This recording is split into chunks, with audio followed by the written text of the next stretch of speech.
Yes, Representative Awana. Thank you, Mr. Speaker. I rise in opposition. Please proceed. Thank you, Mr. Speaker. Should I offend anyone during my speech, I apologize in advance. My intent, although inadvertent, is not to offend, but to simply share my point of view through the eyes of the overwhelming amount of testimony in opposition to this measure. Senate Bill 1, House Draft 1, continues to be one of concern.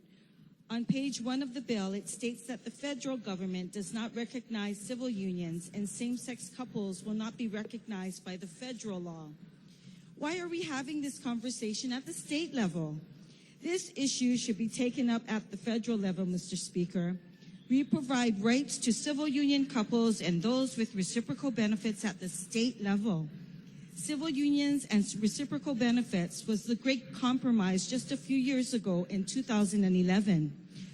We were told that if we provide these options, the GLBT community, they would be satisfied.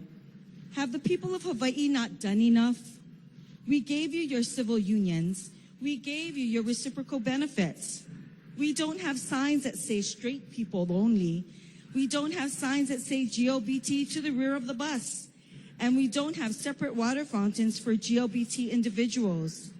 Have we not already shared our aloha spirit with you, our customs, our culture? Religious rights will be compromised, and I will go over that later. But our keiki, our children, our future, now in our public school system, it's happening in Hawaii, Mr. Speaker, as mentioned earlier. And it's happened in Canada, where the same-sex marriage is legal. It's happened in the mainland, where the same-sex marriage is legal. And now it's in our public school system as we stand here to debate this bill. It's masking itself as, quote-unquote, culturally responsive teen pregnancy and STI prevention program. And guess who created this program? Our very own University of Hawaii at Manoa Center on Disability Studies. Guess who their partners are? Alulike, Berkeley Policy Associates, Hawaii Department of Education, Planned Parenthood of Hawaii. And guess where it's currently being taught? On all major islands throughout the state. The Department of Education did not provide testimony at the House joint hearings. They're already implementing the programs to indoctrinate our children into believing that homosexual relations are normal and healthy, and heterosexual relationships are abnormal and unhealthy. A concerned parent brought this information to our attention. He attended a parents' meeting introducing a new sex education curriculum for 7th graders being piloted at the university. He and many other parents were alarmed. It not only teaches hands-on experience on putting a condom on or something, but also teaching how to have homosexual sex, including oral and anal sex, alluding to the fact that it may even be better than heterosexual sex because you don't have to worry about getting pregnant. The module also includes discussions about relationships, and 3 scenarios were given. The 2 heterosexual scenarios were negative, while the homosexual scenario was painted to be very peaceful and positive. When the parents questioned the presenters why this curriculum promotes homosexual sex as better than heterosexual sex, the answer was, because that is how the UH wrote it.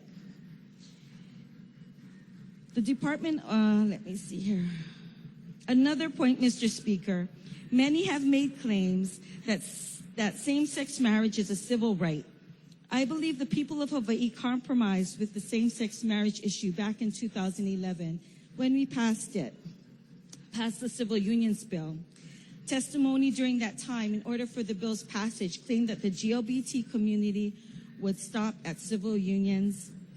I did not support civil unions at that time, Mr. Speaker, because I knew this was a slippery slope, which would be a nightmare of a bill that we are looking at today in Senate Bill 1, House Draft 1.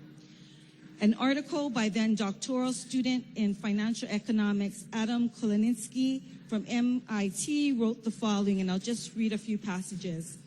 The debate over whether the state ought to recognize gay marriages has thus far focused on the issues as one of civil rights. Such a treatment is erroneous because the state recognition of marriage is not a universal right. States regulate marriage in many ways besides denying men the right to marry men and women the right to marry women. Roughly half of all states prohibit first cousins from marrying, and all prohibit marriage of closer blood relatives, even if the individuals being married are sterile. In all states, it is illegal to attempt to marry more than one group. All right, there is time has elapsed for you. Does someone want to contribute their time? Thank Mr. you. Speaker, I yield my time. Sorted. Thank you. Thank you very much. Roughly half of all states prohibit first cousins from marrying, and all prohibit marriage of closer blood relatives, even if the individuals being married are sterile. In all states, it is illegal to attempt to marry more than one person, or even to pass off more than one person as one spouse. Some states restrict the marriage of couples of people suffering from syphilis or other venereal diseases. Homosexuals, therefore, are not the only people to be denied the right to marry the person of their choosing. I do not claim that all of these other types of couples restricted from marrying are equivalent to homosexual couples. I only bring them up to illustrate that marriage is heavily regulated, and for good reason. When a state recognizes a marriage, it bestows upon the couple certain benefits which are costly to both the state and other individuals.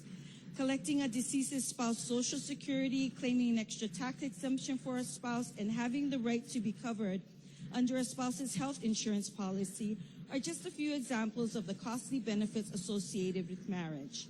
In a sense, a married couple receives a subsidy. Why? Because a marriage between two unrelated heterosexuals is likely to result in a family with children, and propagation of society is a compelling state interest.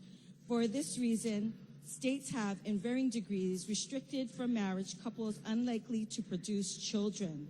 And perhaps it may serve a state's interest to recognize gay marriages to make it easier for gay couples to adopt. However, there is ample evidence, if you see David Popenoy's Life Without Father, that children need both male and female parents for proper development. Unfortunately, small sample sizes for other methodological problems make it impossible to draw conclusions from studies that directly examine the effects of gay parenting. However, empirically verified common wisdom about the importance of a mother and a father in a child's development should give advocates of gay adoption pause. The differences between men and women extend beyond anatomy, so it is essential for a child to be nurtured by parents of both sexes if a child is to learn to function in a society made up of both sexes. It is wise to have a social policy that encourages family arrangements that deny children such essentials. Gays are not necessarily bad parents, nor will they necessarily make their children gay, but they cannot provide a set of parents that includes both male and female. The language in relation to accommodations can still be misinterpreted, Mr. Speaker. Few religious organizations have the fund to defend themselves in lengthy lawsuits. The passage of this bill is a lawyer's retirement plan. I can only imagine how many lawsuits will be filed against religious organizations and those of faith. It is already happening here in Hawaii. At the end of the day, Mr. Speaker, I believe we as legislators are bound to those that we represent. I've sent out surveys, and 78% in my district are in opposition to anything relating to same-sex marriage. We all have friends and family members who are of the GLBT persuasion, myself included, and my vote is a conduit for my constituents, and this vote will not stop me from giving my aloha to the GLBT community, the same way that I have in the past. I am appalled at how this measure has come before us, the dreadful language that is being used in this bill, and the divisiveness that was caused by the people behind this special session. To the GLBT community, I commit the resources of my office to find a solution. I will work tirelessly to establish equal rights for you so that you may have the respect, dignity, and acceptance you deserve. By use of an executive order or proclamation, the President may establish policy that grants federal recognition to civil unions enacted in the states that allow them, and which directs executive branches to implement the directive immediately. Unfortunately, this fight is not at the state level, Mr. Speaker. It's at the federal level. Political parties are divided. We're divided in the chamber, and so are the people of Hawaii. I want Hawaii to be preserved as a Hawaii we have known. People save all of their life savings to come here and experience our Hawaii. They want to experience the Hawaiian people. That is what makes us special to anywhere in the world, Mr. Speaker. Mr. Speaker and members, let's not make this huge mistake that we cannot take back. Time is up. Time is up. 10 more seconds, please. Generations will have to endure and only wonder how it all came about. Should this bill pass, Mr. Speaker, as a native Hawaiian born and raised in the islands, I will feel like a stranger in my own homeland. The process and the language in this bill is not pono. And for the future of Hawaii and the future of the Hawaiian Kingdom that continues to lie dormant, Mr. Speaker, I vote in opposition. Thank you, Mr. Speaker. Thank you very much.